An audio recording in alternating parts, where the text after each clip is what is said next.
Olá, seja bem-vindo à STP-TV.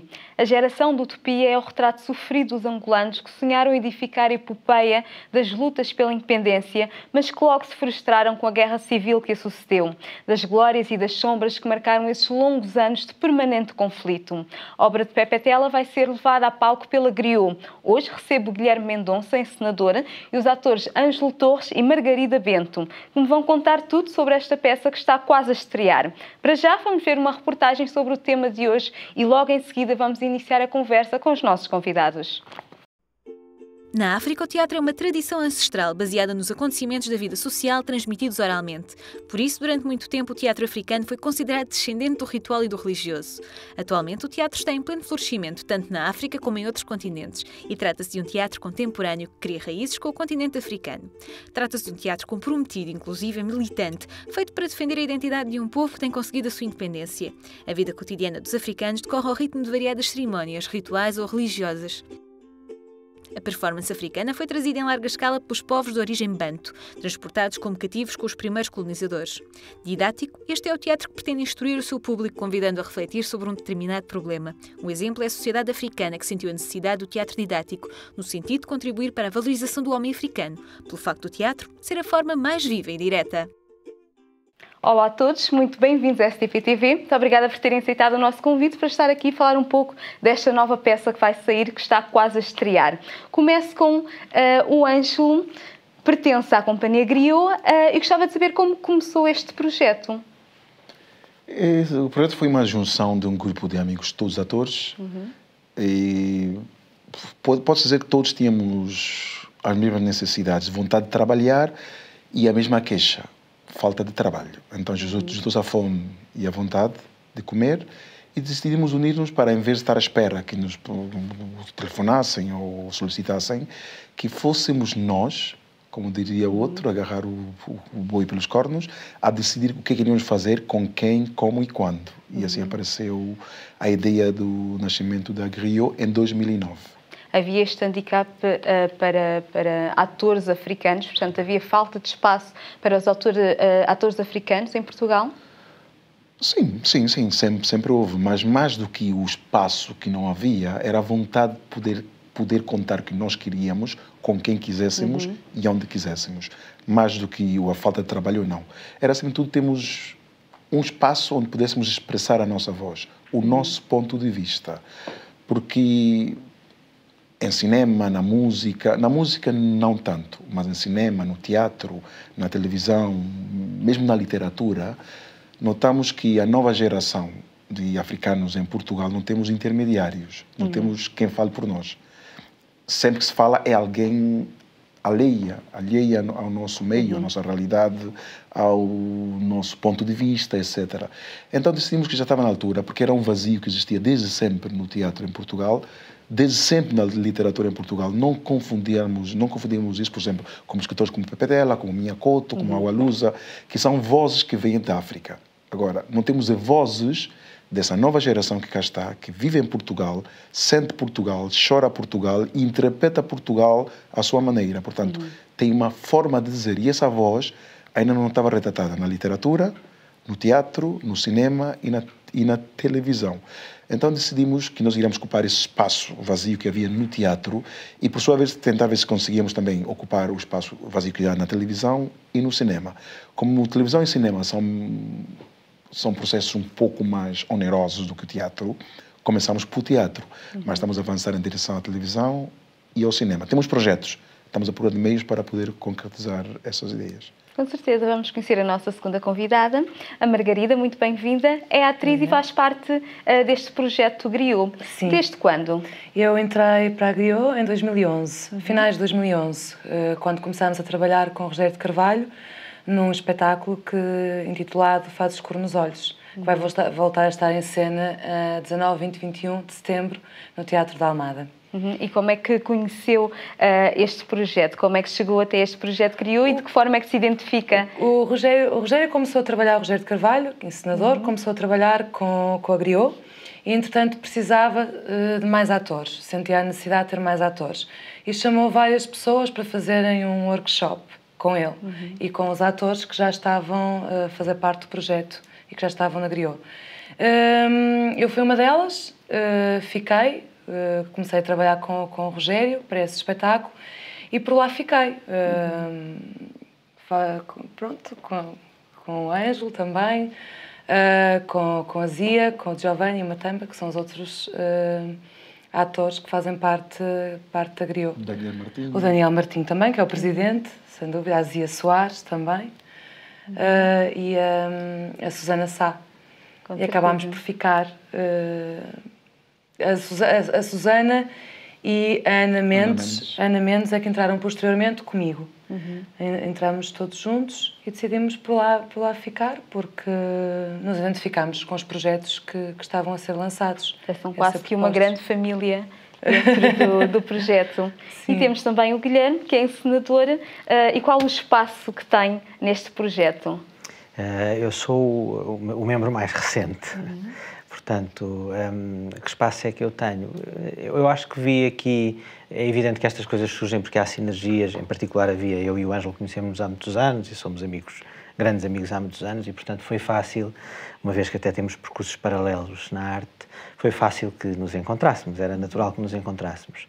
Para lá de haver também um evidente interesse nos assuntos africanos, ele é santomense, eu sou moçambicano, português, e, portanto, era natural que isso acontecesse. Não sei, quer dizer, que espaço é que eu ocupo. Eu vi aqui o sítio natural para esta mesma preocupação que o Ângelo manifestou com a ideia de que é preciso que há uma voz para umas pessoas num determinado sítio. É uma coisa que nós não temos feito muito bem em Portugal, eu acho. E talvez pelo meu passado, que está muito ligado à Inglaterra, tenho mais noção desta necessidade das artes serem a voz de grupos de pessoas, não é? De comunidades de pessoas.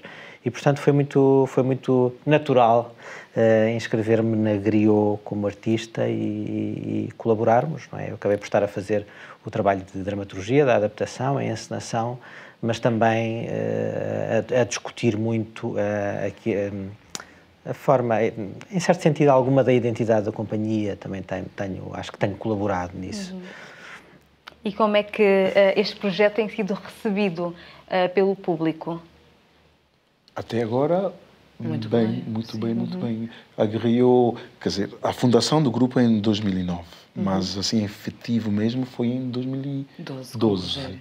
É que começamos, primeiro fez uma peça infantil no Chapiteau, teve o sucesso que teve, mas para o grande público aparecemos com a Raça Forte não, Faz Cor nos Olhos, em 2012, no Instituto Franco-Português.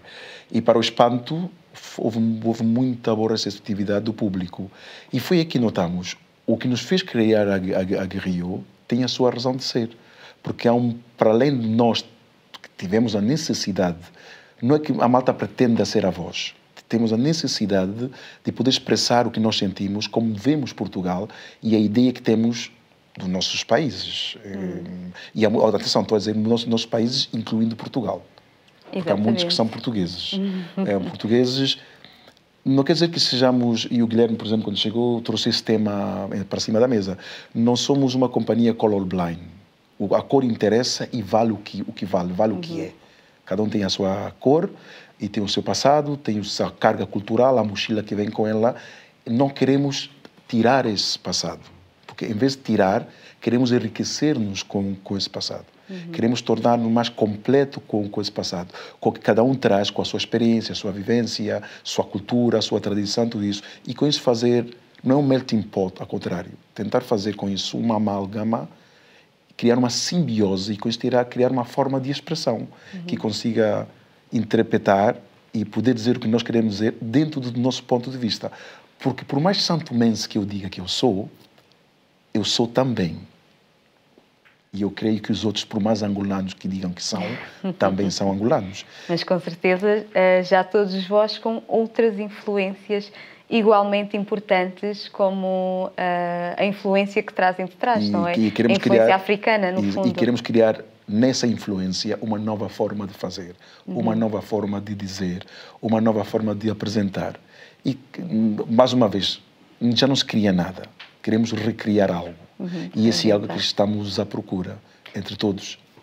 E a Margarida sente que torna o teatro mais interessante esta junção de culturas? Sem dúvida alguma. Não posso... Como ele disse, todos nós trazemos uma bagagem, não somos pessoas com memória, com vivências, com tradições. E esta peça também serve para isso, porque parte de uma temática que me era, em certa medida, desconhecida. Todos sabemos que houve uma guerra colonial, todos sabemos que houve uma guerra civil em Angola, mas muitos dos aspectos, neste caso mais concretos, mais íntimos, eu desconhecia, não fazia ideia que havia, por exemplo, uma casa do Império, de estudantes do Império, que ficava no Arco de Cego, ao pé do Café Rialva, onde os estudantes africanos que estudavam em Lisboa se juntavam para organizar e para discutir movimentos de libertação. Era algo que eu desconhecia de todo, porque lá está, também é uma realidade que era contada, que nos era contada a nós portugueses, sob o ponto de vista dos portugueses. Exatamente. E não sob o ponto de vista de um angolano, dos angolanos. E aqui nós acabámos por receber vários pontos de vista, que nos são dados por vários personagens. E daí esta escolha destes autores propriamente dito, portanto começaram com a Raça Forte e agora com esta geração de Utopia de Pepe Tela, portanto como é que fazem a seleção das peças? Eu acho que a seleção tem sido, enfim, o Ângelo falará melhor disso porque está mais ligado à seleção das peças antes desta e, na verdade, a geração da Utopia foi uma sugestão dele, portanto... Agora, eu acho que isto surge um bocadinho porque se está à procura de coisas que tenham substância. Portanto, pareceu-me que a procura é sempre mais pelo que pode ser um assunto interessante do que um autor especificamente. Com esta janela ou este enfoque que é, nós temos em mãos um fenómeno extraordinário no último século. Esse fenómeno pressupõe o encontro de uma série de culturas, etnias, raças, que criaram uma nova identidade. E nós temos coisas para dizer sobre isso e também somos essa identidade. E, portanto, pelo menos esta é uma leitura muito pessoal, mas eu acho que está de acordo, pelo menos numa grande parte, com aquilo que a Griot é também. Portanto, penso que veio daqui, não é? Quer dizer, é uma história tão extraordinária que haja umas pessoas que nos anos 60 andaram a planear no Arco do Cego como é que iam tornar uns países que eles sentiam que eram seus e que tinham que se tornar independentes, tinham que passar por todo um processo violentíssimo. E nós temos esta história para contar, é uma história incrível, as pessoas não podem não saber. Exatamente, e acaba por ser comum, fala-se de Angola sim, mas acaba por ser comum um pouco pelos restantes países, pelos restantes PALOPs, não é? A parte da guerra civil entre Angola e Moçambique têm muito em comum, portanto acaba por não focar apenas e só Angola, mas um pouco por todos os PALOPs, sentem isso? Sim, que estão a representar não só um país, mas um conjunto de países e de identidades. Sim, sim. E uma aventura humana, não é? Uma aventura humana. Sim. E todas as histórias são histórias de aventuras, em algum sentido, e esta é uma aventura humana que diz respeito a toda a gente. Porque é uma aventura, se pensando no quadro geral, é uma aventura em direção à liberdade, à independência, que são valores que dirão respeito a toda a gente, em escalas maiores ou menores, mas para além do mais é de facto uma história entusiasmante, que se passou aqui com os nossos amigos, os nossos familiares, estavam aqui ao nosso lado. E não vale a pena pensarmos que a história recente começou há 3 anos. Não, a história recente, a modernidade começou no século XVII e nós ainda estamos a vivê-la. Exatamente. E sentem que, para além de dar a conhecer a história, também estão a dar a conhecer novos autores africanos? Também, novos autores. Bom, o Pepe Tela, sim, como dramaturgo, sim, porque ninguém... Bom, dramaturgo aqui é o Guilherme que fez a adaptação, mas o Pepe Tela é conhecido como romancista. Nunca se viu. Eu acho que para o Pepe Tela será uma alegria, um desafio também ver o seu livro ganhar vozes por pessoas. Um grande desafio, em teatro, ainda por cima. Eu confesso que quando li o livro, foi o trabalho de casa, o primeiro trabalho de casa foi ler o livro e eu pensei, como é que nós vamos levar este romance para o teatro? Porque ele é tão rico visualmente, como é que com um orçamento limitado, como a Griot tem, nós vamos conseguir levá-lo para fazer uma adaptação para o teatro. E aqui, claro que todo o mérito é do Guilherme, que com grande criatividade teve que solucionar esse problema. E como é que se faz essa passagem? Como é que se olha através do olhar do autor e criar um novo olhar, neste caso? Eu acho que este foi um processo muito feliz. E eu, quando estou a usar o termo feliz no sentido aristotélico, fluorescente. É um processo muito fluorescente, pelo menos na minha experiência. E, na verdade, sem estar a querer ter uma falsa modéstia, a parte mais difícil já estava feita, porque o Pepe Tela tem personagens tão interessantes, assuntos tão interessantes, uma aventura tão interessante para contar, que essa parte muito difícil da criação já estava feita. Depois, claro, há todo um aspecto difícil da passagem, porque os romances tendem a ser, são evidentemente narrativos e focam a vida íntima narrada das personagens. Portanto, muitas vezes o pensamento das personagens é preciso passar isso a ações que se vêem no palco. E isso tem a sua dificuldade técnica e foi difícil de fazer, não é? Eu trouxe muitas versões que discutimos muito. A primeira versão tinha para aí 6 horas, se fosse levada à cena, e seria uma peça de teatro insuportável. E depois foi com o contacto com os atores que eu fui podendo fazer edições a partir disto e também tirando aquilo que nós achávamos, que é muito difícil cortar quando a história é boa, porque tudo nos parece interessante e não se quer deitar nada fora. E essa preocupação, os atores também fazem parte do processo de criação da peça final? Não podia ser de outra maneira, não é? Não só porque acho que isso é de facto interessante, mas também porque com a escala de tempo que nós tínhamos, era fundamental eu ir trazendo versões para toda a gente ir ficando bem dentro daquilo que estava a acontecer e da forma como estava a ser estruturado. Além de que havia aqui muitas pessoas interessadas, por questões geracionais, muito interessadas naquele assunto e, portanto, necessariamente tinham alguma coisa a dizer sobre a forma como a adaptação era feita. Portanto, foi muito difícil, muito importante ter essa discussão sempre. E quem é o público-alvo para estas peças? Há um público específico que pretendem atingir? Não. Toda a gente. Não.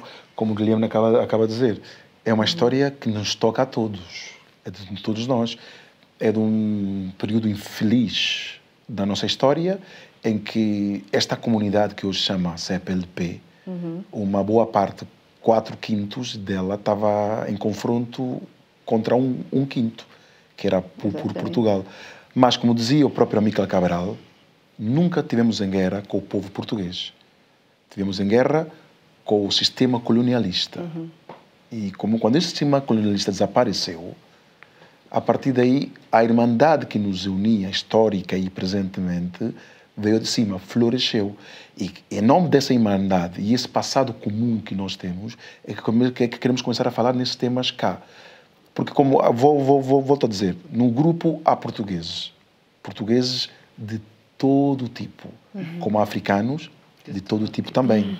Portanto, o grupo, há uma passagem na peça, que a personagem que eu faço diz: sonhamos a determinado momento, embora que muito breves em alguns casos, sonhamos em criar uma sociedade justa, sem perseguições, sem discriminações e sem privilégios.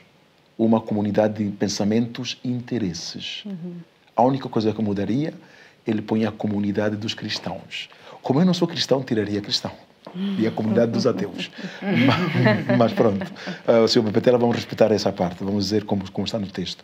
E dentro da Guerrilha, pretendemos fazer isso, criar uma comunidade de interesses e pensamentos. Como o Guilherme acabou de dizer há pouco tempo, queremos trazer ao de cima, pôr em cima da mesa discussões, poder falar, poder discutir a nossa forma de ver esta sociedade, a nossa forma como à distância vemos a nossa realidade, e com isso gostaríamos que os nossos colegas fossem aos nossos países. Faria todo o sentido. E eu estou a dizer isso para fazer uma ponte. Quem nos ver em Santo Tomé adoraria mesmo levar a geração da utopia em Santo Tomé. Guilherme também tocou. Geracionalmente havia pessoas com interesse neste tema. Não foi em vão, nem inocentemente, que eu é que sugeri o livro. Quando li-o em 92, o livro transportou-me a uma fase da minha infância. Em Santo Tomé muita gente saberá, e os que não sabem passam a saber, essa coisa que chama-se MLSTP foi criada na minha casa em Guiné Equatorial. E eu via o que eles discutiam, os nomes que eles falavam, muitos nomes eu encontrei nesse livro. Fui consultar ao meu tio quando li o livro pela primeira vez, Gastão Torres, muitos nomes que lá estavam e muitos que não apareceram, Gastão Torres conhecia. E por coincidência, eu estava com o livro na mão, cruzei-me com o Dr. Tomás de Medeiros, estás a ler livro? Sim, estou a ler. Falámos sobre o livro, de muita gente que não estava, de muita gente que estava, e o processo de desilusão de uma das personagens do livro, eu vi em vários elementos da fundação dessa coisa chamada MLSTP. Esse processo de desilusão, essa forma como eles se afastaram, a forma como se auto-excluíram. Eu vi em vários elementos do MLSTP que em 71, quando apareceram lá na minha casa, eram todos camaradas, todos amigos, beijavam e abraçavam-se. Em 77, 78, 82, 86, de repente vi, e quando li o livro, estava a viver em direto uma coisa que eu já tinha vivido. Por isso, quando apareceu a possibilidade de nós criarmos um ciclo de autores africanos, e também pela fase, hoje, Moçambique está em guerra, porque ainda não se resolveu esse problema. Angola, felizmente, está em paz. Espero que dure muito e que resolvam o problema que está lá, entre a realidade urbana e a tradicional. Guiné-Bissau está como está porque não conseguiu resolver ainda esse problema. Timor ameaça também esse problema. Santo Tomé e Cabo Verde não temos porque somos ilhas. Exatamente. Não temos esse problema. E temos outros. Exatamente, temos outros que aparecem no livro. Exatamente. O diversionismo ideológico. Está lá e aparece no livro. Então, é um tema que é para ser... Essa peça gostaríamos que ela fosse feita, discutida, falada, e tanto que vai haver um debate, colóquio, conversa com a presença do autor, com várias pessoas que frequentaram na casa, para que se possa falar sobre o livro. E também gostaria que com este livro se falasse a atualidade dos nossos países também. Exatamente. Nós não fazemos para criticar, para apontar ou fazer nada. Estamos apenas a retratar em vivo, levando para a terceira dimensão, se chamar assim, o que o Pepe Tela escreveu, pelo menos publicou em 92. Essa é a nossa tentativa. Não estamos nem a favor, nem contra ninguém. O nosso discurso e o nosso trabalho é fazer teatro. Com certeza. Já voltamos à nossa conversa. Hoje que se fala de teatro e de grandes obras, tem uma reportagem que também lhe fala de histórias. Ora, veja. O projeto de cinema de animação ligado às plantas medicinais de São Tomé e Príncipe foi apresentado na sede da Associação da Comunidade São Tomense em Portugal por duas jovens portuguesas. É um projeto meu e da Luísa Seixas. Nós já trabalhamos há algum tempo e a nossa ideia era trabalhar em São Tomé e construir histórias.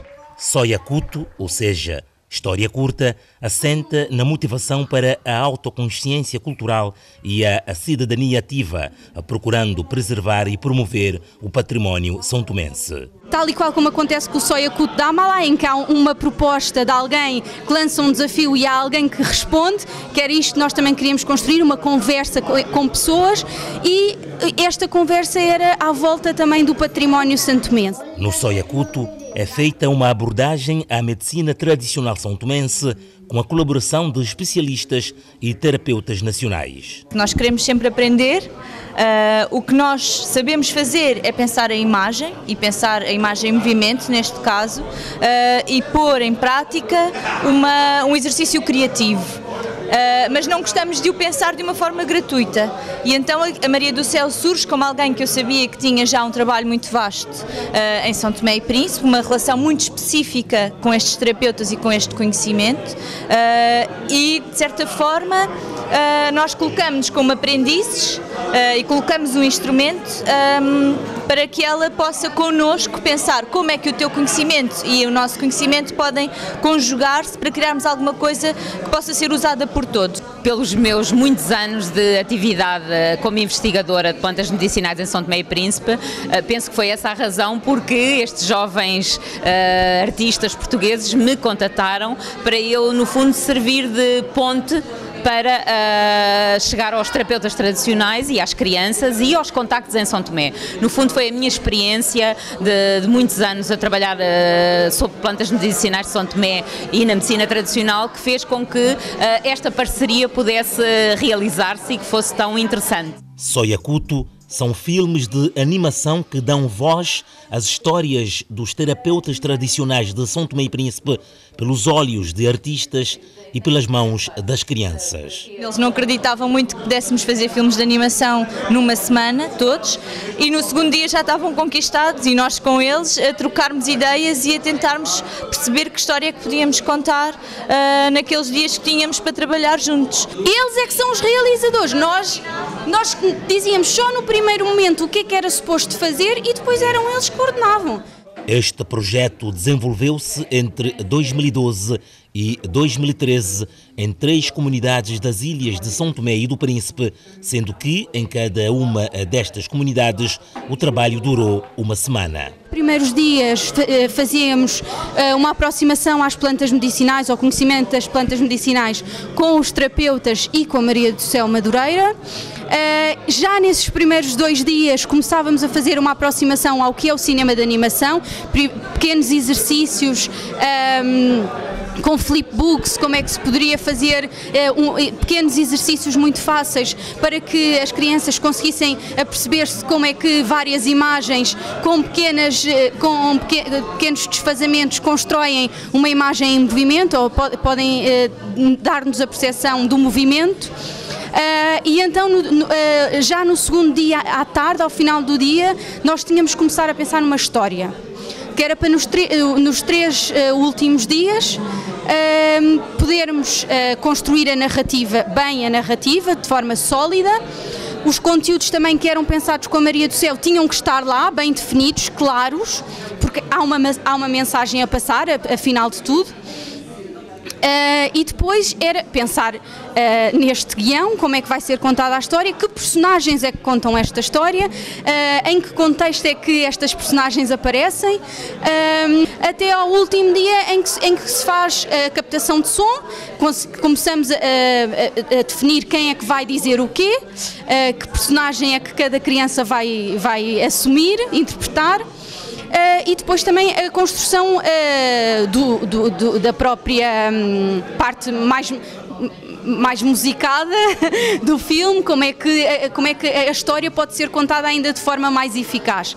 Considerando que atualmente perto de 75% da população africana recorre apenas às plantas medicinais para se tratar, comprovada a sua segurança, eficácia e acessibilidade, estas constituem uma alternativa sustentável face aos medicamentos convencionais. Neste sentido, é fundamental educar as crianças para a importância da medicina tradicional. Nós temos que olhar em primeiro lugar para as crianças, porque nós, enfim, todos temos a nossa vida aqui na Terra finita. Temos que deixar um legado às crianças e interessá-las. Se nós conseguirmos captar a curiosidade, as crianças aprendem, estão sempre a aprender, estão sempre prontas para aprender, desde que aquilo que tenhamos para lhes ensinar seja transmitido de uma forma agradável. E penso que os filmes de animação cumprem muito bem esse propósito, porque não são maçudos, são curtos e são pequenas histórias. Os santomenses que estiveram na apresentação do Soyakuto em Portugal saudaram a iniciativa e apelaram para que a aprendizagem da medicina tradicional comece nas crianças. Fiquei hoje agradavelmente surpreendido que há uma preocupação no sentido de ensinar às nossas crianças o potencial que existe nesse tipo de projetos. Ou seja, a mensagem que ficou gravada aqui para mim é de que as crianças desde muito cedo podem ir aprendendo e desta forma preservar essa nossa tradição de que não é só os medicamentos ditos convencionais podem ser utilizados para diversas maleitas que existem no nosso país, mas também mesmo no nosso país, né, existem coisas que de uma forma mais barata, né, preservando a nossa cultura, utilizados para essas mesmas maleitas. Estas curtas-metragens sobre a importância da medicina tradicional são-tomense são o resultado de um trabalho feito em parceria com curandeiros, parteiras e produtores locais e nelas foram introduzidas a temática das plantas medicinais específicas a cada contexto.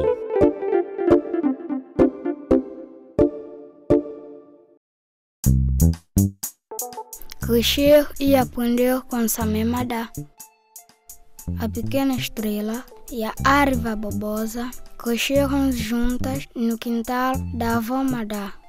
A avó Madá era terapeuta e no seu quintal tinha várias plantas medicinais. Enquanto as folhas da babosa foram crescendo, a Estrela foi aprendendo os segredos das plantas medicinais.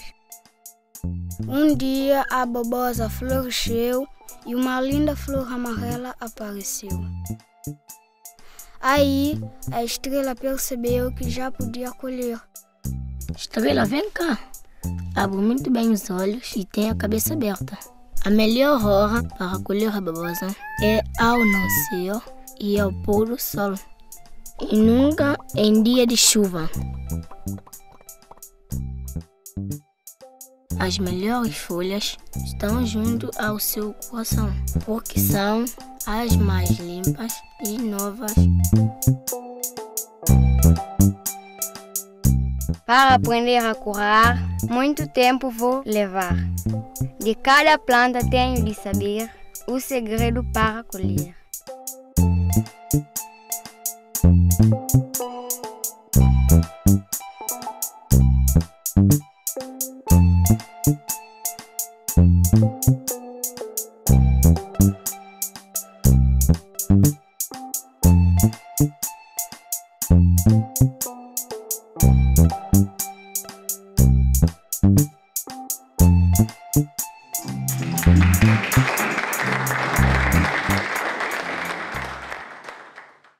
Voltamos à conversa com os nossos convidados. Estávamos aqui a falar desta parte muito importante e interessante, que é a visão do próprio ator quando está em palco, e esta parte de não ter facções, não escolher facções, mas apenas retratar o que ali está. A Margarida sente isso?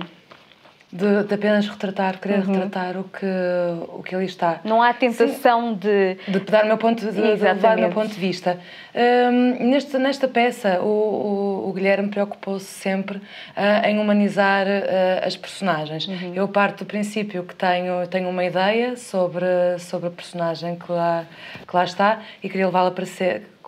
Tento logo transmitir a ideia que é aquilo que lá está, e o Guilherme tinha sempre a preocupação de, mais importante do que dizermos o que lá está, é dizermos aquilo que está entre linhas, ou seja, o discurso interior da personagem, porque só assim é que a vamos humanizar. E isso levava-me a colocar questões, não só pensar no que estava no papel, mas também pensar no que aquela personagem, que bagagem aquela personagem levaria. Posso não concordar com aquilo que uma ou outra personagem dizem, mas não vou de todo criticá-la, não limito-me apenas a... Tenho o meu ponto de vista, mas quero fazê-la e com as indicações que o encenador me deu. Enquanto encenador, no final de tudo, qual é a mensagem que gostaria que o público recebesse? Ou de que forma? Eu não penso muito em termos de uma mensagem. Quer dizer, eu acho que tenho ideia, e parece-me que isso acontece também no livro na Geração da Utopia, do Pepe Tela, que as grandes histórias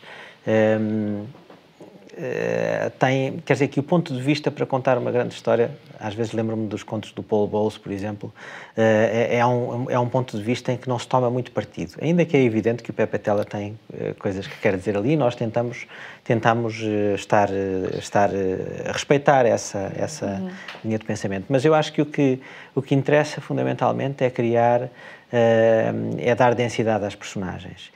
E aqui há 4 personagens principais que têm percursos muito distintos, 2 em particular que são guerrilheiros e que têm um caminho ao longo de 4 décadas que o livro cobre e que a peça também cobre. E, no fundo, uma é uma personagem faustiana, portanto, é uma personagem que muda a direção, portanto, aponta num sentido no início da peça e depois de repente muda, acontece uma espécie de traição aos seus princípios, e a outra é uma personagem que se mantém fiel aos seus princípios. E, portanto, se quisermos, isto são paradigmas que nós podemos ver em todos os ramos de atividade, ou toda a gente se consegue identificar com isto. Eu interessava-me, e acho que foi isso que conseguimos fazer, dar densidade a isto. E esta densidade aqui é conseguida porque esta estas personagens a quem acontecem estes percursos, acontece-lhes o que lhes acontece num contexto particular, que é o contexto das lutas de libertação. E depois, claro, temos outras personagens, como é o caso, por exemplo, da personagem Sara, que eu acho que é uma personagem que representa as pessoas que se sentiram excluídas da luta. Neste caso, é uma estudante de medicina que acha que é excluída da luta por ser uma angolana branca, e isso também tem um interesse como um retrato de mais um tipo de pessoa a viver aqueles problemas naquela altura. Fora isso, há todos estes temas que o Pepe Tela traz que o Pepe Tela propõe no romance e que eu acho que nós tentámos manter. Por exemplo, a divisão entre elites rurais e elites urbanas era uma coisa que eu também desconhecia, que funcionava desta maneira e que não a tinha presente, pelo menos, na verdade desconhecia totalmente, não é? Portanto é muito interessante saber isso. E depois há algumas coisas, agora estou um bocadinho a desviar-me daquilo que foi a pergunta, mas há algumas coisas que eu procurei manter alguns aspectos identitários do romance. Por exemplo, há um ou outro momento em que uma parte que é de quase discurso do Pepe Tela, que tem um aspecto político, é mantida propositadamente. Há uma parte que tem uma espécie de... que é também literatura em palco, e também fiz os possíveis porque houvesse uma homenagem em muito pequenos momentos à escrita do romance de partida. Não sei se respondi à pergunta. Com certeza. E o Ângelo Torres, há bocado, tocou num aspecto muito importante em relação à realidade do teatro nos PALOP, neste caso de São Tomé e Príncipe, que é a realidade que certamente mais conhece. Como está o estado do teatro em São Tomé e Príncipe? Como toda a cultura santomense, está mal. Seja um pouco mais explícito. Mal em que sentido? Está mal em que sentido? Podemos começar pelo básico. Por exemplo, infraestruturas onde se possa fazer e apresentar teatro já não existe. Quando tivemos um cinema fabuloso, cine-teatro fabuloso. O que eu acho onde eram os bastidores, agora creio que é Tribunal de Contas, uma coisa assim. Uma das saídas paralelas é Mediateca, bom uso. A outra é um banco, Equador. Posso discutir. Onde era o primeiro balcão, agora fez uma coisa lá, não sei, que é um mamarracho lá qualquer. E depois, a própria, onde eram os espectadores que tinham uns sofás maravilhosos, agora estão bancos horríveis. O próprio palco, que tinha a inclinação regulamentada, agora inclinou-se muito. Coitado do ator, se distrair, pode vir rebolando até a primeira plateia. Tem 40 mil falhas de construção mesmo. E eu pergunto, quem o fez? Não sabia? Se não sabia, por que não perguntou? É tão simples quanto isso. E tudo em Santo Tomé passa por aí. Se não sabemos, por que não perguntamos? É tão simples. Ninguém nasce sabido. E o nosso país é jovem. Muito recente. É muito recente. Portanto, não aprendemos nada ainda. Quem nos disse, quem nos ensinou, em que momento da nossa história ensinaram-nos de que nós sabemos dirigir um país? Isso eu começo perguntando, ele já não pode porque está morto. Mas perguntando a todos os camaradas, companheiros e amigos do meu pai, quem lhes disse e onde que estava escrito que eles sabiam dirigir um país. Se não sabiam, por que não tiveram a humildade de perguntar? E hoje que cometeram esse erro, por que não tinham a humildade de perguntar? E o próprio livro põe, e a peça levanta esse mesmo problema. Os partidos, isso agora, o Guilherme não deixou isso, graças a Deus, o meu lado ideológico pudesse contaminar a minha interpretação, a forma de interpretar o livro. Ele lutou muito contra isso, desde a escola do livro, desde a primeira leitura, as primeiras discussões que nós tivemos, lutou muito contra isso.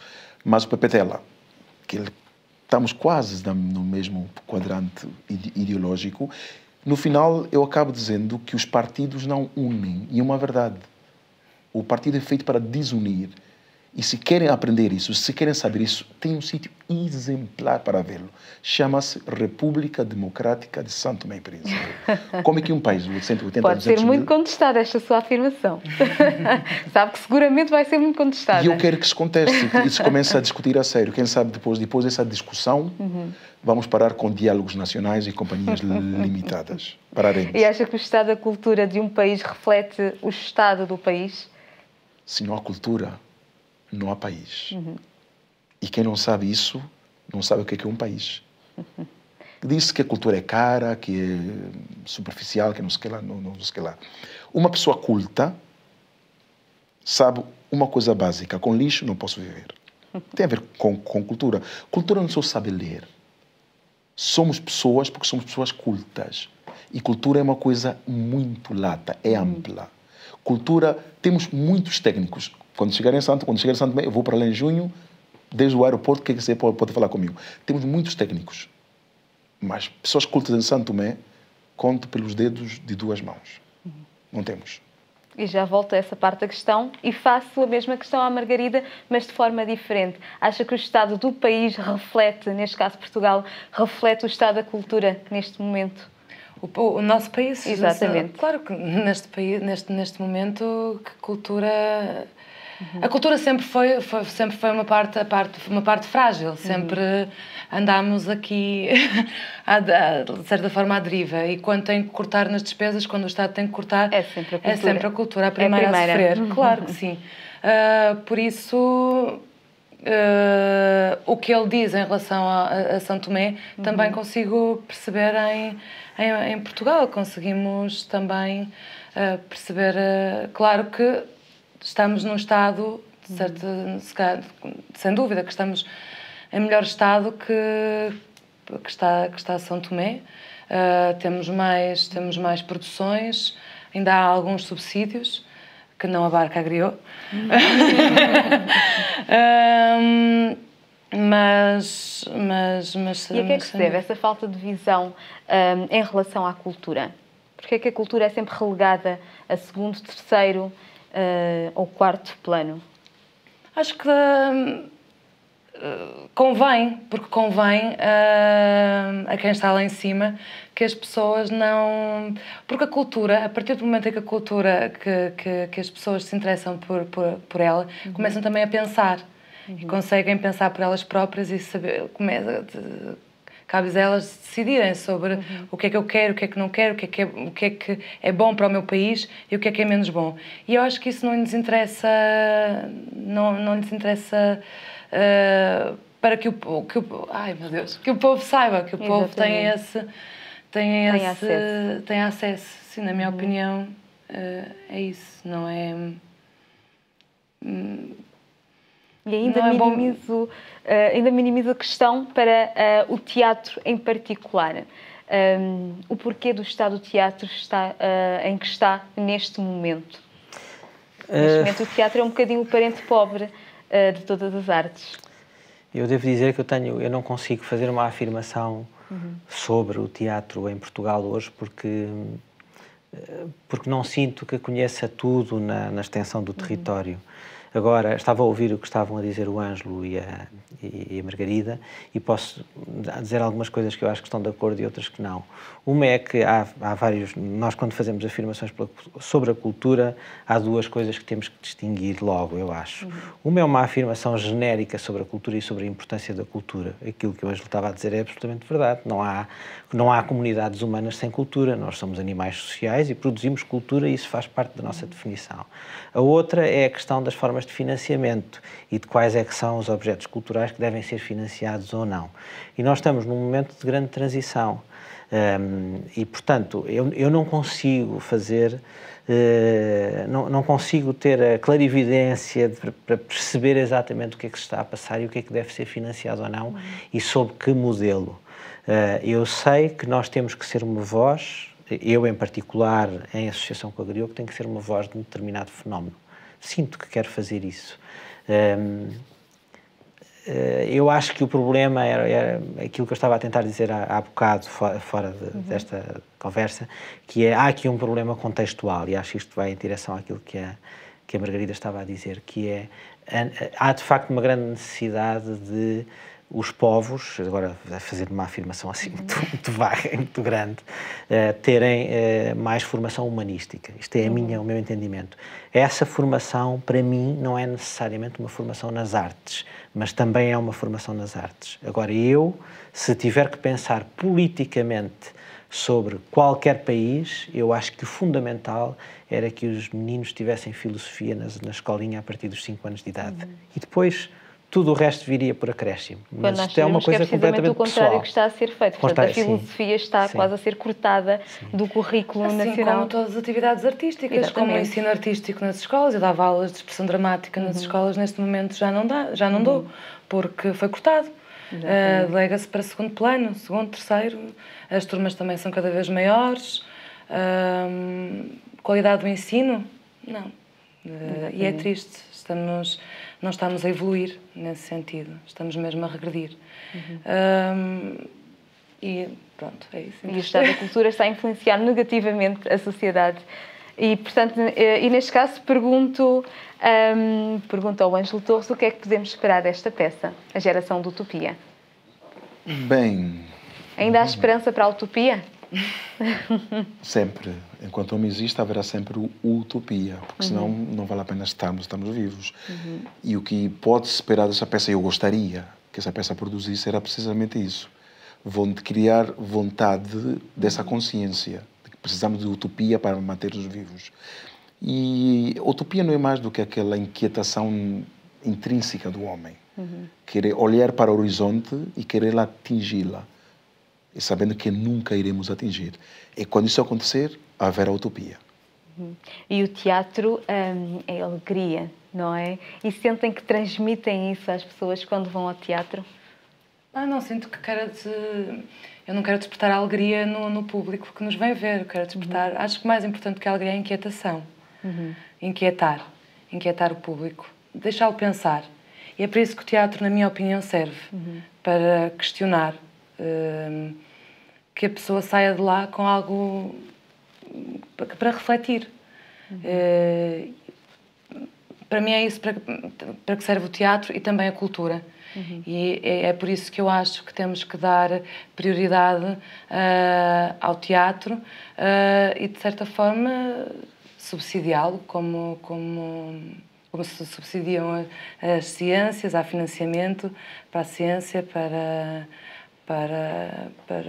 a música, neste caso também para as artes em geral, para questionar.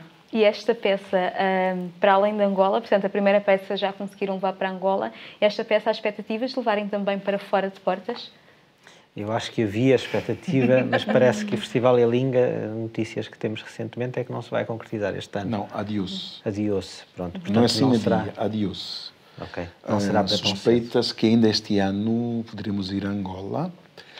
E depois de tudo que eu disse, já não suspeita que a malta vá para Santo Tomé. Mas esperemos que vá, esperemos que vá. Se isso acontecer, é bom sinal. Com certeza. E eu não vejo por que não tentarmos, isto é uma coisa que não foi discutida ainda, mas ver em outros países europeus que interesse é que pode haver, porque não acho uma hipótese, pelo menos. Exatamente, porque existe comunidade, portanto, na Europa fora e não só, não é? A diáspora africana é enorme. Exatamente. E já estamos a chegar ao final do nosso programa, infelizmente, passaria a tarde toda a falar aqui de cinema, portanto vou pedir que mandem uma mensagem ao público lá de casa, de teatro, peço desculpa, que mandem uma mensagem ao público lá de casa em relação a esta peça que vai estrear no dia 1 de maio. Agora foi apanhado de surpresa, não é? Venham. A única coisa que eu posso dizer é venham, vão ver uma aventura que tem, acho que, interesse para toda a gente.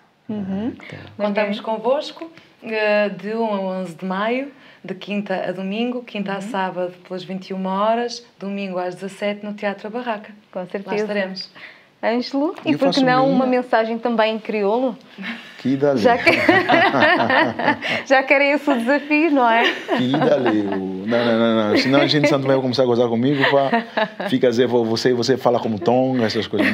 Não acabou de falar língua Santo Mefa e nem que moer, não se acabou da mão. Mão fala, a última vez que eu estava na tela, próxima vez que eu vou para Santo Tomé, eu vou ter aulas de crioulo com uma senhora chamada doutora Begaltini, que vai me dar aulas de crioulo e eu juro que vou falar corretamente. Eu vou falar Nancy Fologikiti. E muito seriamente, eu adoraria que essa peça fosse para Santo Tomé. E quando for para Santo Tomé, que a malta irá, espero que todo mundo apareça. E como o Guilherme e a Margarida disseram, sim, gostaria que o pessoal fosse, porque acima de tudo, como dissemos no início, e eu também referi, o desejo e a vontade da Griot criar essa voz. Não é a voz da Griot, é a nossa voz. Portanto, a vossa participação como espectador ou o que seja é importante para nós. Com certeza. Muito obrigada aos três por terem vindo e terem partilhado um pouco connosco sobre isto do que é o teatro e também do teatro que fazem, e muito sucesso para a próxima peça. Obrigada. Muito obrigado. Um pouco por todo o mundo existem vários eventos interessantes. Agora que os dias estão mais longos, faça-se à estrada e aproveite bem o seu tempo livre. As nossas dicas seguem já de seguida na agenda STP-TV. Não perca Vasco Martins Trio Concert em concerto no auditório do Centro Cultural do Mindelo. A exposição Um Olhar sobre São Tomé, no início do século XX, do Instituto Marquês de Valflor, integra um conjunto de fotografias e um filme realizados nas primeiras décadas do século passado, que mostra o funcionamento e a vida nas roças. O filme tem a duração de 50 minutos. A não perder! O Indie Lisboa é um festival de cinema com a duração de 11 dias que decorre anualmente em Lisboa. A programação caracteriza-se pela apresentação de longas e curtas-metragens, obras de ficção, filmes de animação experimentais e documentários. A não perder! Nunca é demais recordar que a peça Geração de Utopia estreia no dia 1 de maio na Barraca. Não perca a oportunidade de ver esta magnífica peça. Quanto a mim, estou de volta na próxima quarta-feira com uma emissão em que vou receber 2 rostos bem conhecidos da STP-TV. Quer saber quem são? Então fique atento à nossa emissão. Já sabe, o meu nome é Abigail Tini Cosme e esta é a STP-TV, a sua nova televisão.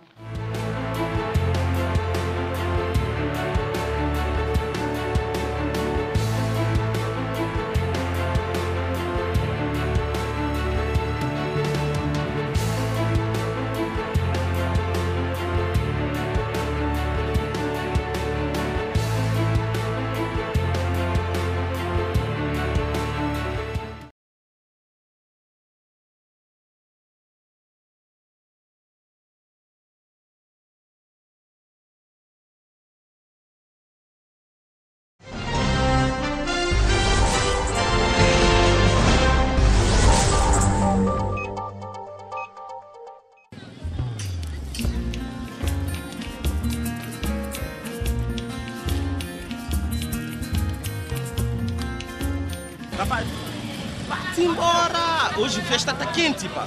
Porra! A festa tá quente! Não tá tem prato? Prato.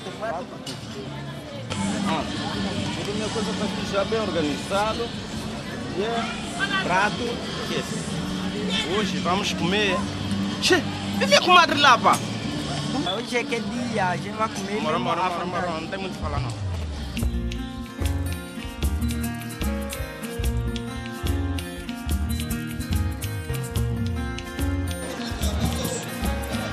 Comecei o café na Dominifa. Comecei o café na Dominifa. Vizinha, coma, nada. É o quê? Agora entrar de igreja com essas coisas de família. Chegaram agora, calma. Chegaram a qualquer coisa. Não tem nada aqui. Mas não quer comer essa fruta não, credo. Dê-me outra comida. Agora, eu não tenho prato, Ah, prato?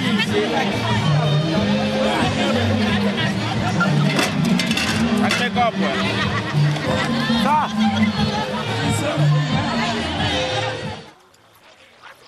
Não, é para toda pessoa que enche, pode encher.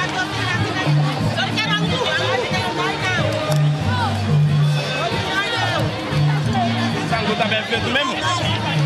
Como é cada coisa tua, não? Dê-me colher. Eu não trouxe colher, não. Sem colher, rapaz. Você é garoto.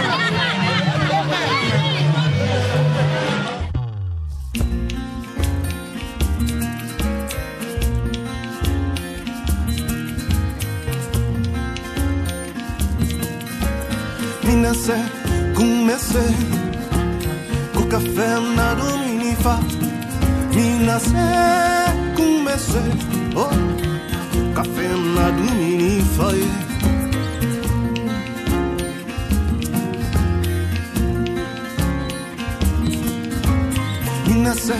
Comecei café na Dominifa. Oh, tia! Como é prima? Mulher do quê? Só tua família de onde é? Nada. Eu não tenho comida que é para ti mais não. Eu tenho comida que dá para saber. Não é para quem quer convidar, é a convidação. Molho de de pulo-pulo e a gente. Você não tem que fazer comida, não. Tia, vai de comida que ela deixa comida. Eu não dou a dar. Você vai ficar na faca, sabe? Tia. Eu tenho que passar de molho aqui, não precisa de Não molho. vai dar pra ninguém, não. Comida que ela Não, você se manda essa tapa. vai dessa panela aqui. Deixa eu falar na boca dele. Você também? Comida só a gente não. Não, quero faca, você quer? Deixa comida, tia. Põe essa pequena aqui. Um prato de comida que ia fazer luxo.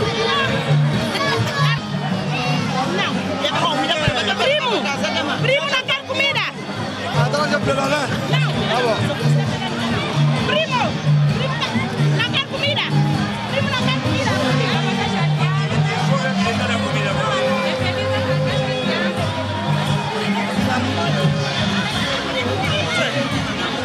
Prima, como? Primo, vai comer o quê? Banana com peixe. Não vai muito fazer barriga cheia, né?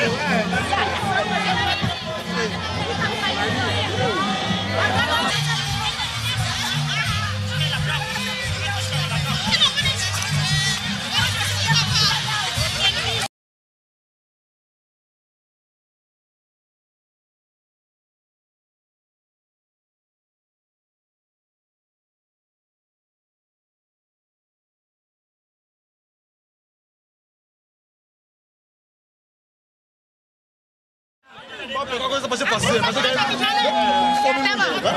Primo, os copos aqui, toda coisa aqui já, né? Olha aqui.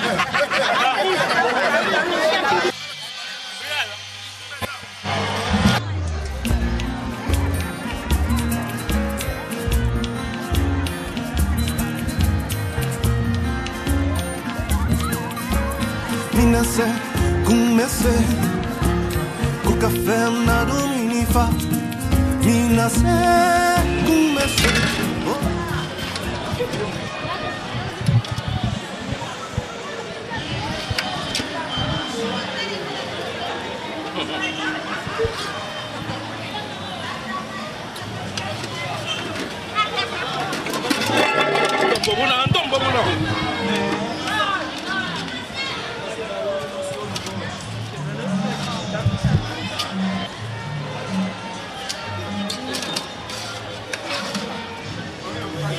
Tá brincadeira? Você tá muito lastro. Eu vou com concha. É?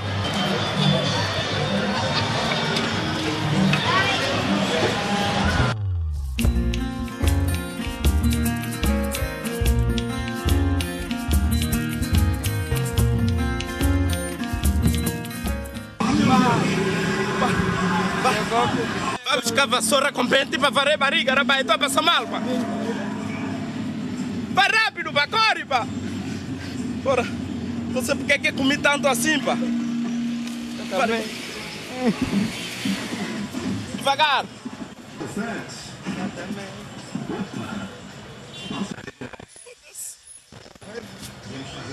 De pente. Varre, varre. Também comeu demais, eu já falei, papá. Mal pregado, mas não comia tanto assim, papá. É com comida faz mal, pá. Vai defecar, aqui com o banheiro perto. Espera.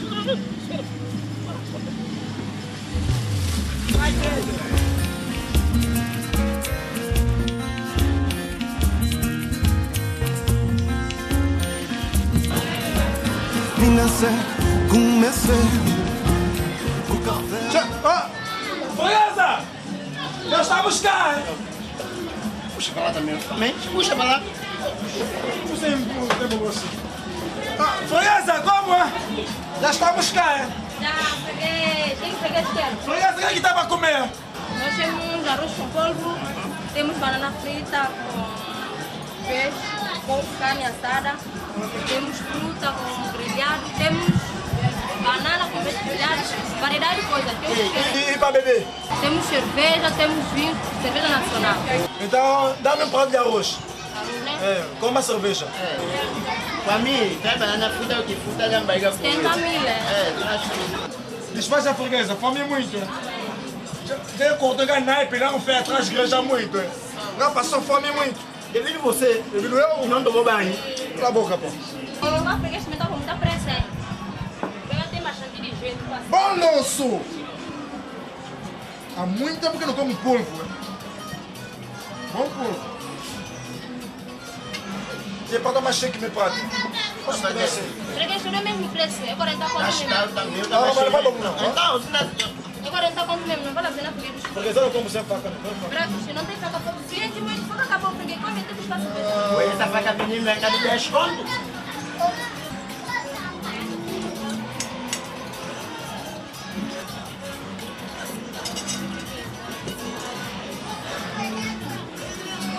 Como devagar, rapaz? Que? Freguês, eu pago o quê? Com dente. Que? Qual freguês? Tá, então aqui. Freguesa, dá uma cerveja freguesa também. Uma cerveja para mim? Ah. Não, freguês, estou de dieta. Não, dá uma cerveja freguesa. Pode tomar uma cerveja. Freguesa, depois, essa só daqui a filme demais. Dá só uma cerveja para você. Dá uma? Dá uma cerveja. Você freguês está fazendo conta, né? Freguesa, deixa eu pega um garganta.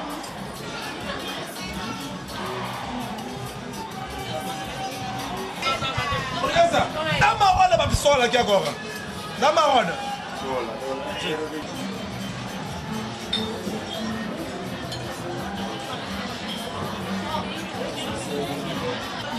vou fazer conta mesmo, freguês. Vai fazer conta assim? Tá quanto? Tá quanto? Tá quanto? 2 mais 6. Mais 2, 8, mais comida. Freguês não vai pouco não, freguês. Esse ano aqui, nossa só você não toma carburante para ninguém não. Ano passado eu tomei prejuízo, já eu não quero prejuízo esse ano mais não, pelo amor de Deus. Vai contar bem ele que essa disso não. Senão eu tomei prejuízo ano passado. Assim, outra volta não vem aqui mais não. Então brigar com o freguês. Tá limpado. Brincadeira só. O freguês gasta milhão aqui. É, freguês gasta aqui. Não tem problema não, porque fica relaxado. Fica relaxado, pode comer à vontade. Pede mais, freguês. Fica por conta na cabeça.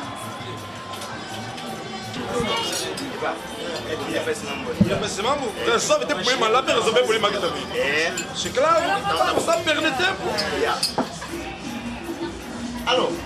Tô. Ei, freguês! Ah, freguês não pagou conta ainda não, é? Tô batendo o telefone, vem já. Ah, vai ver aqui. Freguês tem que pagar conta hoje, esse ano aqui não tem carburante não, é? Freguês tá pensando que quem mandou aqui não tem? Eu vou ter telefone fora. Não tem rede aqui. Já que ele deixa acabar de receber tudo. Freguês tem que acabar com isso já primeiro para freguês pagar conta. Eu vou sentir raiva. Eu não pago conta não. Ele foi por de tempo, ele não tá vindo não. Freguês tem que pagar conta dele. O quê? Freguês tem asma. Freguês, tá bom. Conhece teu aperto aqui? Aperto? É, aqui assim. Está lá.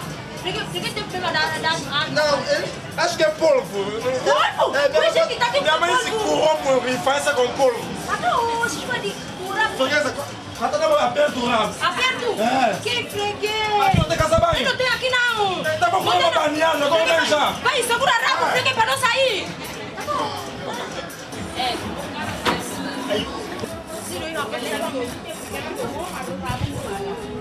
Eu não posso levar cabrito esse ano mais não. Ano passado, sabe, todo esse dinheiro que investi, excluir comer deles. Como é que passou, hein? Que tem que sair, tem que ir com o rapaz na rua.